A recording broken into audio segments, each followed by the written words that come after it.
Alright, we got the first official trailer for The Amazing Spider-Man 2, and I gotta say, it's looking pretty cool. Now, I'll be honest, I didn't really like the first Amazing Spider-Man movie. I went into it really wanting to like it, but at the end of the day, it was just a letdown. This movie does look like a step up from the first movie. I'm still cautious about it. But one thing I noticed right off the bat from this trailer that I really liked was Spider-Man's new suit. In the first movie, it was all drab and dark, and it didn't really look that good. In this movie, the eyes are bigger. It looks more like the classic Spider-Man suit. The first movie went for this really dark and gloomy tone. I feel like this one's going for a more comic booky feel. Now, for me, the biggest problem with the first movie is I don't like Andrew Garfield as Peter Parker. I'm just gonna be honest here. I don't know, maybe that's because I grew up watching Tobey Maguire as Spider-Man, but for me, he just didn't really nail the vibe that Peter Parker is supposed to have. He wasn't really that nerdy, and he was too cool, and he was kind of a whiner, and it was really jittery and stuttery when he talked. He was really great as Spider-Man, but as Peter Parker, a teenage kid, I didn't like him. He could prove me wrong in this movie, and I could like him in this movie, but he does kind of have that sort of jittery, whiny little tone that he had in the first movie. There's something you're not telling me, Aunt May. I don't know, I'm interested to see where he goes. But one part I really liked about this movie was seeing Dane DeHaan as Harry Osborn. Peter Parker,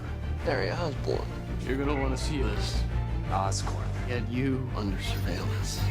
Why? Isn't that the question of the day? I really did like James Franco's incarnation of Harry Osborn, and this one also looks really cool. I was thinking when they first cast Dane DeHaan, I looked at him and I thought it might just play like the, whiny, spoiled rich kid. And while he is still rich, he has that kind of cool, collective, mysterious quality to him. And it's actually a part of his character that we didn't know until about a week ago was going to happen. And he's also going to be playing the Green Goblin in this movie, or maybe the Hobgoblin, we don't really know yet. Some sort of goblin, and that's another thing about this movie, is that we already had Electro and Rhino, and now we have the Green Goblin in this movie. There's a lot of villains in this movie. And while Spider-Man 3 I didn't hate as much as most people, but I will say that having 3 villains definitely did harm the movie. I mean, Venom was basically completely useless, and I feel like if they do have a weak villain in this movie, it'll probably be the Rhino. I mean, Jamie Foxx is looking really cool as Electro, and they have a couple cool scenes with him. I feel like he's going to be the one with the most story, kind of like Doc Ock in Spider-Man 2, where he has this great idea, but he kind of pushes it too far. The Green Goblin will be interesting, especially if Peter knows that it's Harry Osborn. I think you'll be able to connect with him that way, but the Rhino, we don't really know much about other than he's shooting Peter Parker and he's dodging it like Neo from the Matrix.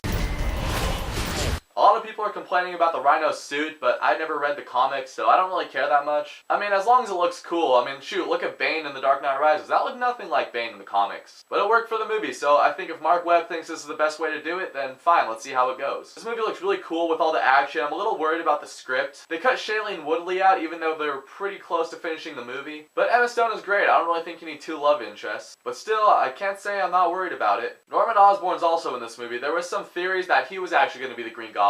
But if you look at him, he's definitely not in the shape to play the Green Goblin. And I also like seeing some of the other stuff when that one dude's walking through the hallway. You see Doc Ock's tentacles and everything. But what is a little nerve-wracking about that is that now we have Norman Osborn, we have Doc Ock, we have Harry Osborn who's playing some incarnation of some sort of goblin. And we've seen all of that in the Sam Raimi movies. So is this movie just going to copy the Sam Raimi movies? And I really hope not. As much as I love Spider-Man 1 and 2, I want to see where they go with a new direction for this movie. But this trailer definitely got me more interested to see The Amazing Spider-Man 2 than I was. And I really hope this is good because it comes out in May and it could be a really great kickoff for the summer. So The Amazing Spider-Man 2 trailer, have you seen it? What did you think about it? Comment below, tell me your thoughts. And thanks for watching this video. If you guys like it, you can click here to see more.